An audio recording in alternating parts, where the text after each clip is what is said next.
Thank you for joining us for our Minnesota Invasive Terrestrial Plants and Pest Center Research Spotlight. My name is Joe Ramstead, an undergraduate student at the University of Minnesota Twin Cities, and I will be your host today. We've been getting several questions lately surrounding how we at MITPPC support agriculture and the environment as a whole. One current research project allows for us to integrate both agricultural and environmental sustainability efforts. Garlic mustard is an abundant monocultural weed that impacts agriculture and the environment. Garlic mustard weeds are commonly known for their tendency to quickly appear, take over landscapes, and deplete crop resources, causing a major headache for agricultural producers. Over time, garlic mustard weeds have spread across North America, reaching a total of 37 states and 6 Canadian provinces. With this rapid spread, the impact of garlic mustard has become more detrimental each day. In fact, the Minnesota Department of Agriculture classifies garlic mustard as a restricted noxious weed. This classification is rare and is only assigned to weeds that pose a risk to overtake the natural landscape.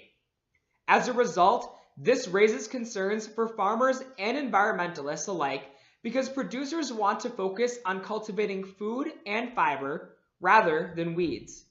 Dr. Roger Becker and Jeannie Katovich have been leading an effort for nearly 20 years to facilitate sustainable removal of these weeds. Unlike many of today's research projects, Dr. Becker and Katovich are utilizing a biological control agent to facilitate the removal of garlic mustard weeds. This is unlike many other research projects that utilize chemical control agents such as spraying. Biological control agents are generally more suitable for the environment in comparison to chemical control agents. However, it has been challenging to find an insect that does not harm crops producers wish to preserve. Through their research, Dr. Becker and Katovich have discovered that Cudohynus scobicollis could be the ideal candidate to fulfill these desires. Prior to releasing C. scobicollis into the environment to manage garlic mustard populations, there is still much work to be done. Dr. Becker and Katovich must continue to research the interactions C. scobicollis can have with non-target species in their quarantine lab facilities. After this testing, they must consult with their technical advisory group, government agencies, and the University of Minnesota to gain final approval. With this in mind, Dr. Becker and Katovich are optimistic that C. scobicollis could be released as soon as 2020 to manage garlic mustard weeds in environmental and agricultural production settings.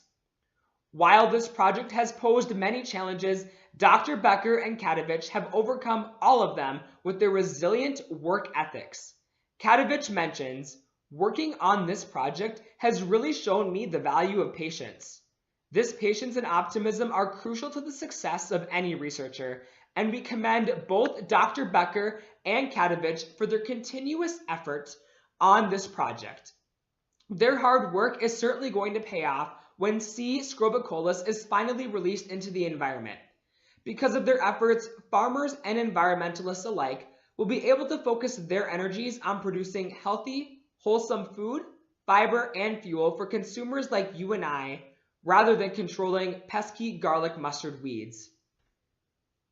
Dr. Becker and Katovich are grateful for the support their key partners, along with the University of Minnesota Twin Cities College of Food, Agricultural, and Natural Resource Sciences has given them over the years. These stakeholders have provided funding, advice, and guidance to shape their research efforts. However, the Minnesota Invasive Terrestrial Plants and Pest Center supports over 120 additional projects that also focus on sustainable plant and pest management.